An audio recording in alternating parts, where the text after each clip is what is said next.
This is lecture 4 in the series on the book of John, certainly the most important contemplative theologian in Christianity. I'll entitle this Anthropomorphic, or the Anthropomorphic Temptation, Greek philosophy, Philo of Alexandria, and then where John fits into that larger story.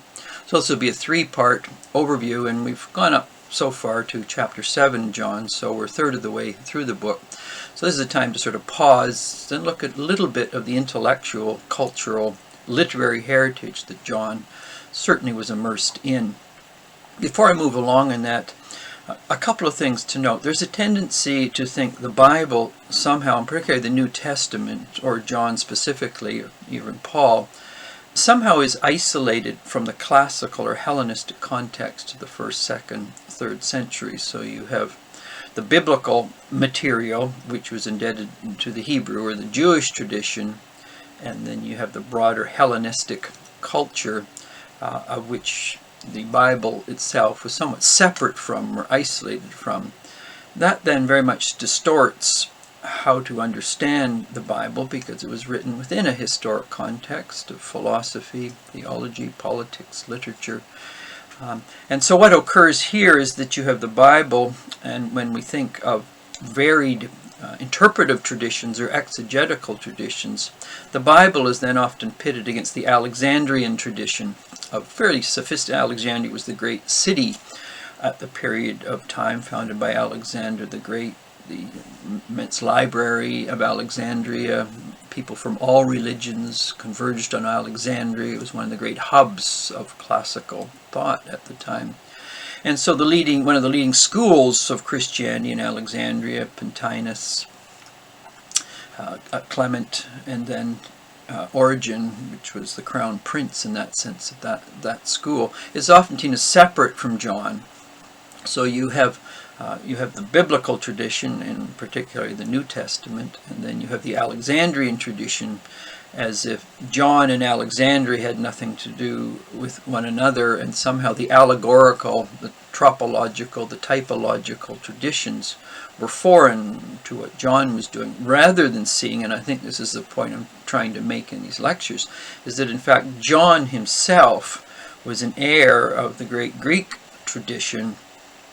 And when we read the book of John, Jesus is constantly challenging a simple literalist, historical read of the Hebrew canon.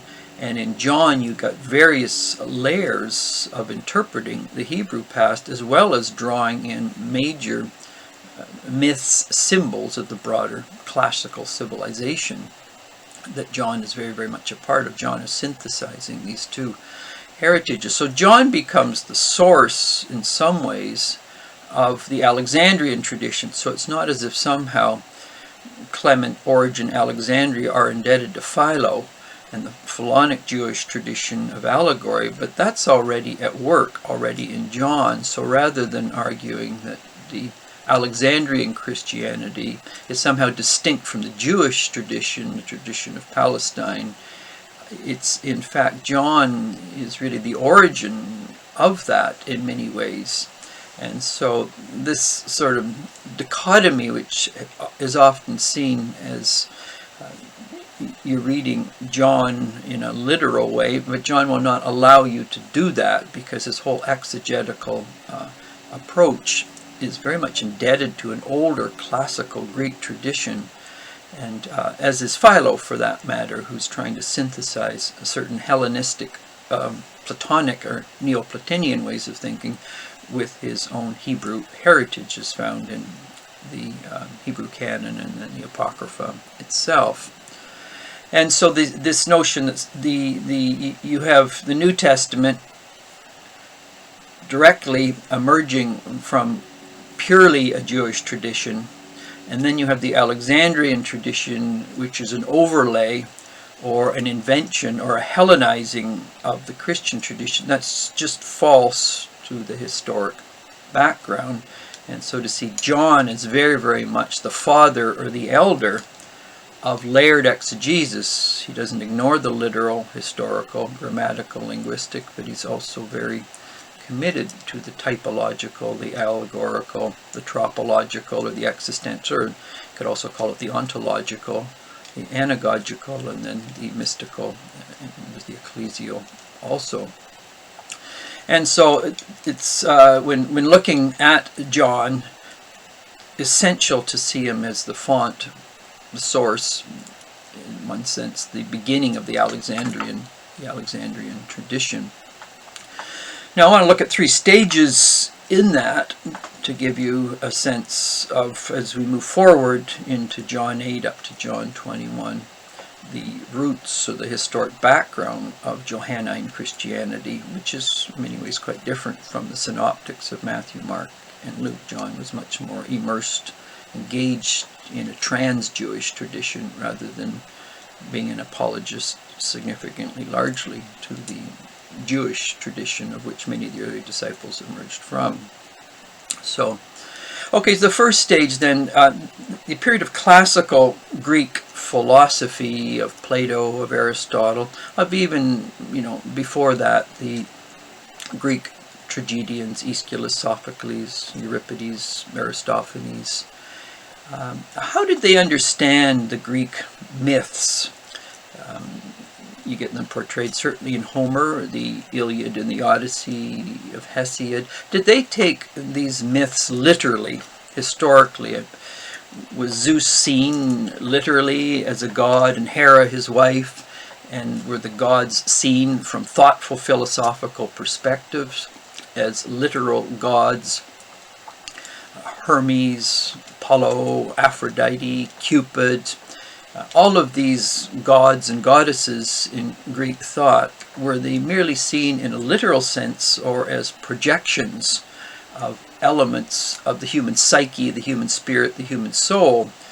If read literally, this is what we call anthropomorphism, a theological anthropomorphism in which humans project the human form or human longing or human desires on that which is beyond them, and then they give it a divine-like status. Now, of course, there's always literalists who tend to see understandings of the ultimate in a purely literal way, and it often occurs at a populist level. But the Greek philosophers were acutely aware that these gods and goddesses were human projections. They were forms of human desire, conflict, strife, longing, hope, desire, embodied in metaphorical forms. And so because Homer in the Iliad and the Odyssey constantly is talking about the relationship of the gods to humans, and Hesiod does exactly the same. And then, of course, you have all the Greek myths, which are a much bigger world, an attempt to understand than merely Homer or Hesiod or the Greek comedians, tragedians, or some other writers. So philosophy, Greek philosophy, was acutely aware of the anthropomorphic tendency in Greek myth.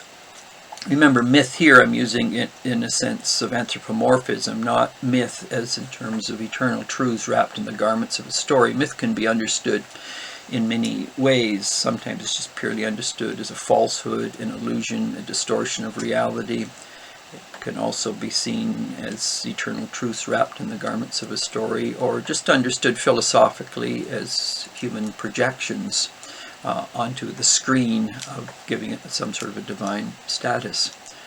So for the Greeks, for example, particularly the philosophical Greeks, and one often studies the classical phase, we think of Plato and Aristotle, but there's a whole range of schools existing at the same time which were trying to make sense of Greek myth and interpreting it in a philosophical, existential, anthropological sense. So they drew back the notion of the gods and said, well, these are just human projections that say more about us.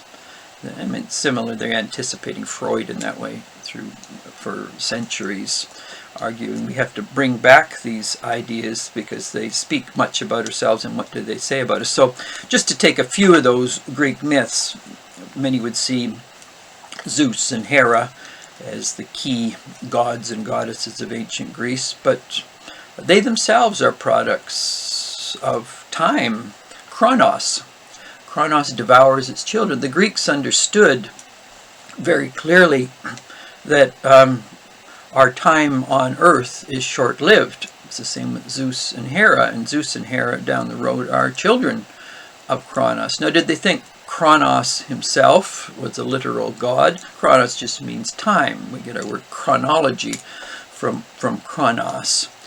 So is there a god called Kronos up there that eventually devours its children? We are all, as humans, devoured by time. We have a short period of time on earth, and then we pass away. So Kronos, or time, eats its children.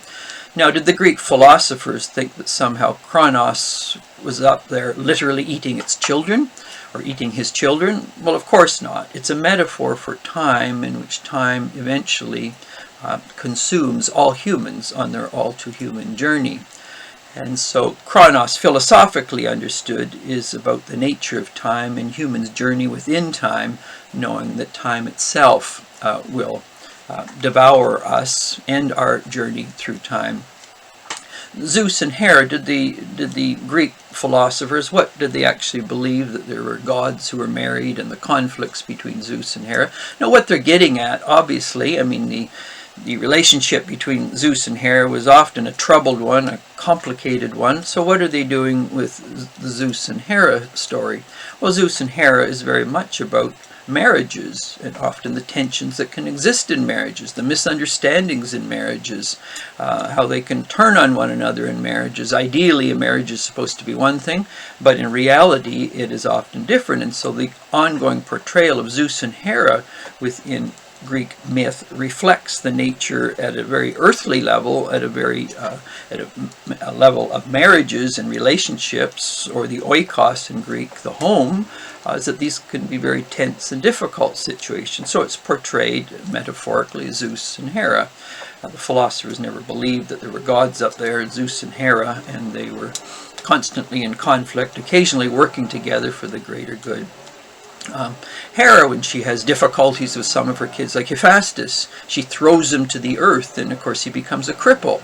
Well, what happens when parents are at odds with their kids to the point of violence or disagreement, and there's immense isolation and confrontation slips in? Well, there can often be in relationships unkind things said and done to the point where there's psychological damage, and the children become cripples in that sense, metaphorically. That's how that would certainly have been interpreted in Greek by the philosophical tradition. And so I can go on and on with myths like that, in which these historic Greek myths were never understood literally. They were always understood as projections of human tendencies, the best of human longings for love, for justice, for peace, but also the worst of the human condition as well, and everything in between. So literally in the classical phase of Greek thought, the philosophers, Plato and Aristotle are but two, but there were schools and schools who were running contemporary. They were trying to make sense of Greek myth, just as in the Roman tradition. They're doing the same thing with obviously Jupiter and Minerva and many others as well. So Cicero and Seneca, they're trying to interpret these mythic traditions in a philosophical manner rather than a literalist manner. So that's the first phase, is understanding very clearly there's a long history within Greek thought at its highest level of taking these Greek myths and reading them metaphorically, existentially, even ontologically. What is the nature of true being in that sense? What does it mean to be, and what does it mean to slip into non-being? And how did the gods and goddesses of Greek myth embody that?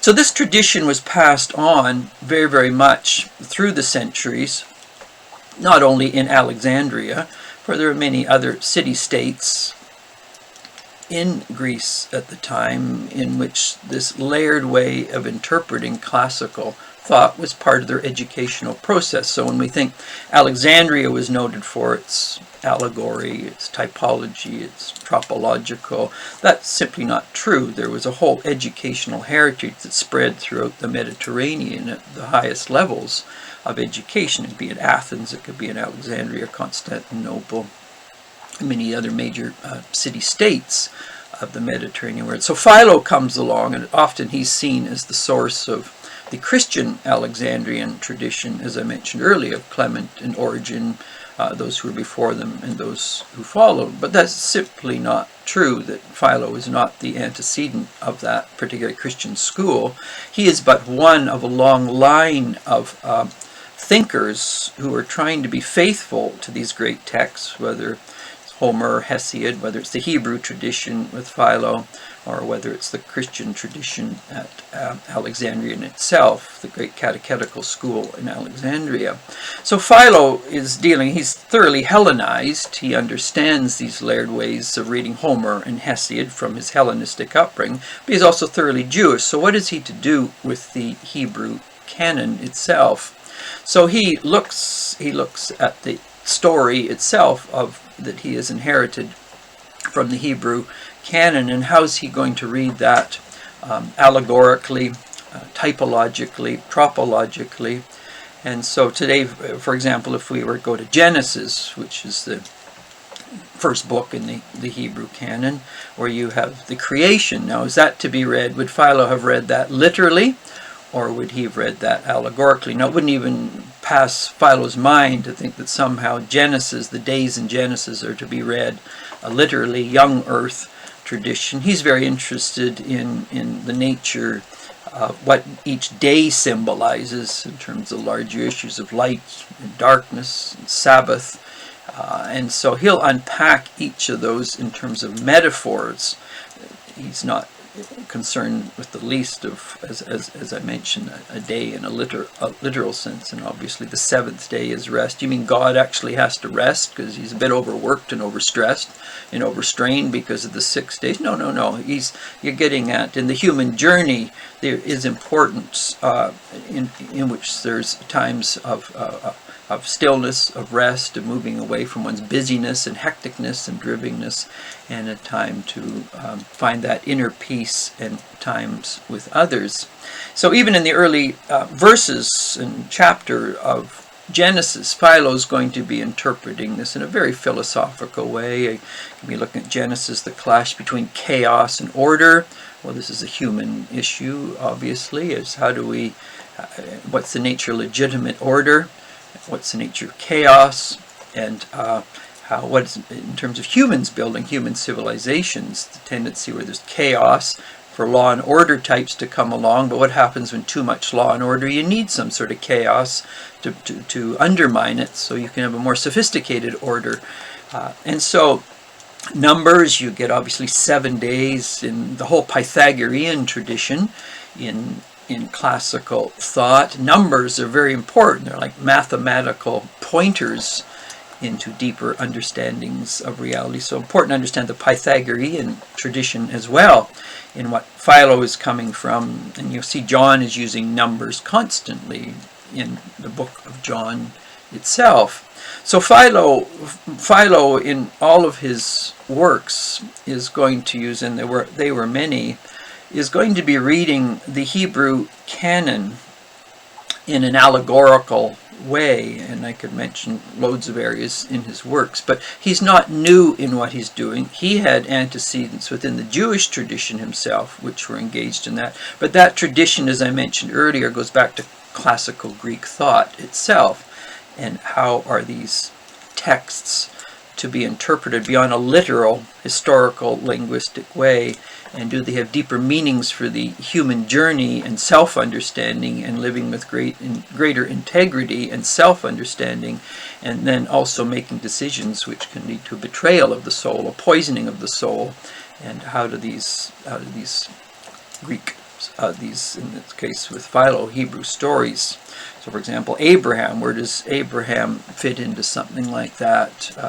Do we read him merely as a literal person, or Noah? Do we go looking for the ark in Mount Ararat and we can't find it, therefore the text can't? No, that's not what both Noah and Abraham is about. It's about how do we heed and hear the deeper voice within and live with greater faithfulness in the midst of competing challenges of alternate paths we could walk, and almost a pluralist multiple identity. As Walt Whitman says, I contain multitudes. How do we find the true path versus a multiplicity of possible paths by which identity could be channeled? And so And in that sense, the ship of Noah is not a literal ship. It's what is the community we sail across the water of time with, in search of, in the midst of the storms and stresses of time. Who are those we are on the ship of community with to sail across time?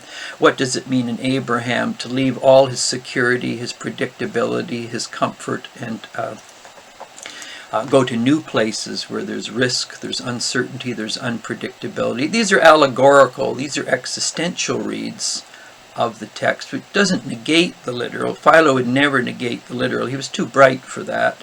Also, he tried to synthesize various levels of interpretation.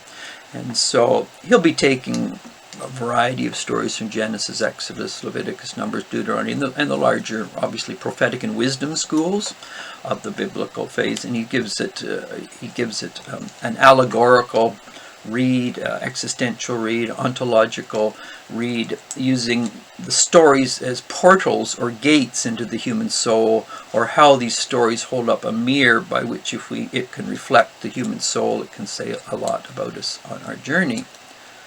And so when we look at Philo, who's virtually the contemporary of John,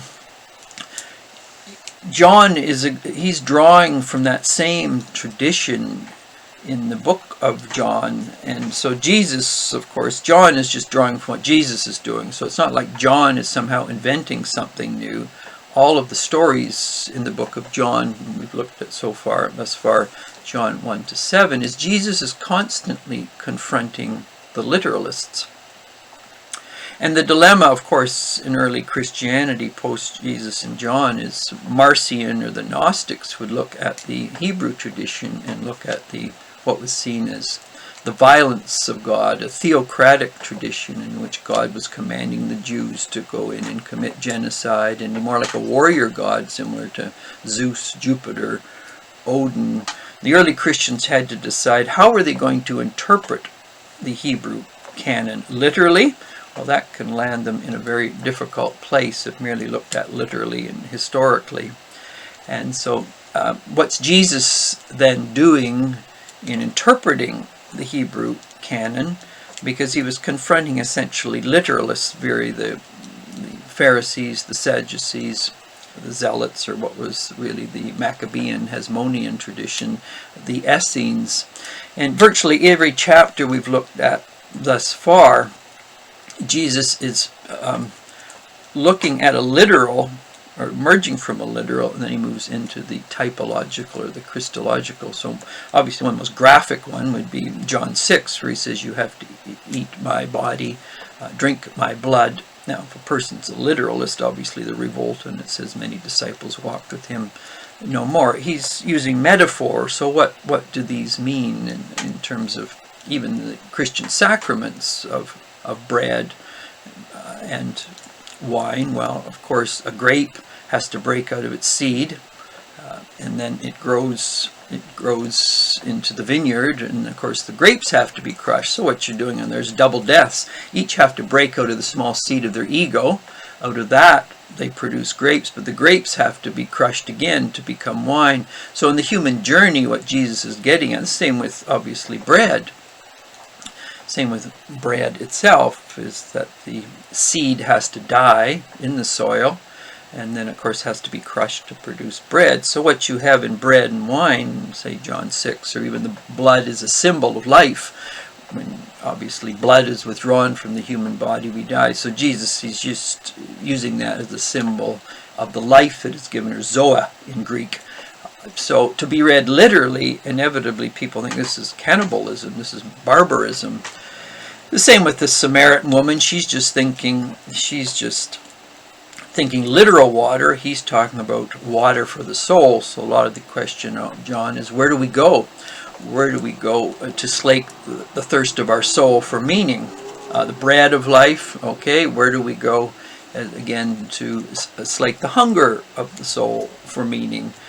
These constant literal historic events, Jesus then takes the semeions, or signs, and he says, I want to move you beyond the literal into the typological, the tropological or ontological, the anagogical. What's the telos of all this. So Jesus and John, drawing from Jesus, is very much, and the same with obviously Nicodemus. He's thinking of literal rebirth. Jesus says no, you have to go through a deeper rebirth, and of course the images which is used is death, resurrection.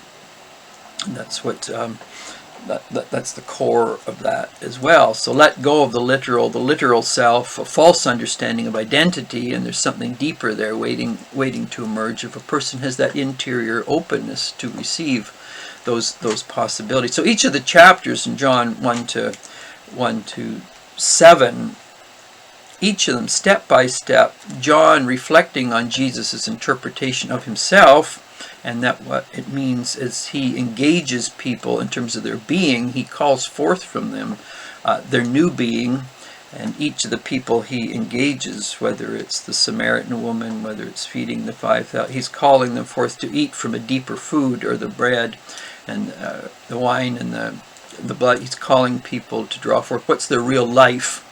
What's the food they turn to for meaning in their human journey? What does it mean to be reborn?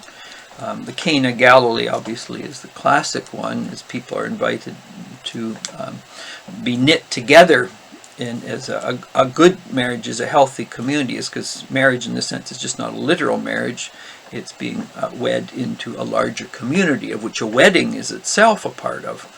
And so not to be read. Literally the many festivals, whether it was Passover, Tabernacles, these are not to be seen just as historic events and then the ritual in the body embodies them, but in fact, what do they mean for people understanding their journey from the Egypt of the false self across the desert of time into the promised land of their new communal being with others. So to conclude then, John stands in a long, as does Jesus for that matter, Jesus being a Jew, Jesus understood layered ways of interpreting the Hebrew canon. He has a history not only within his Jewish tradition, but a classical tradition itself. And so in that more historic classical Greek position, where the philosophers were reading Homer, Hesiod, Greek myth in an allegorical, philosophical way, Philo himself inherits that. This is not just an Alexandrian tradition, this is a Mediterranean ethos itself, of which Philo and Alexandria were but a piece in a much larger interpretive puzzle. And Jesus himself comes out of that heritage. He's drawing both, as John reflects, he's drawing both from his Hebrew tradition, but he's also drawing from the larger classical tradition, why John prologues talks about light and darkness, why it talks about living water, it talks about food for the soul. The classical world would understand that we thirst, we hunger for meaning, but if we just turn to the literal and the transient, we are going to be restless in our journey, because no transient literal thing can ever fulfill the human hunger or thirst for meaning and purpose. And if we do, then inevitably people go round and round and the smallest circle turns, ever looking for something which will fill a deep emptiness, but it not being able to fulfill them. So it's like, in one sense, a carousel or a merry-go-round in which people just get on different horses, but they're just going round and round in the same circle. And a metaphorical read of the text gets people off the carousel. What Rilke would call the smallest circle turns. So people can just change horses on the carousel, but they're still in the carousel. What the Greek philosophers, what Philo is trying to do, what Jesus and John are trying to do, and which, in fact, the broader Mediterranean approach to understanding the larger metaphysical questions through a different epistemology, the raising people beyond the literal, but often the great clashes are between that literal, historic, linguistic, and the levels of exegesis. And so when we think then Jesus, John, very important to understand, they're part of a much bigger story. The Alexandrian tradition of Christianity is not somehow distinct from John and the biblical faith, but in fact John and Jesus are part of a much bigger Mediterranean civilization, of which the Alexandrian tradition is a byproduct. So sometimes people argue the Alexandrian tradition is innovative. It brings into being more creative ways of interpreting the human soul, the text, the relationship of text to soul. That's just not true. Alexandria is a part of a much bigger classical civilization, of which we see the philosophers in ancient Athens very, very much grappling with these issues. Philo is a part of that, and Jesus and John are also a part of that also. So as we move into John 8, 9, 10, and forward in the next few weeks, important to have this background and have a sense in which the Alexandrian tradition is just a small part of a much bigger puzzle in which these texts and the human soul and the human journey have all been interpreted in a layered way rather than merely a literal, historical, grammatical, linguistic manner.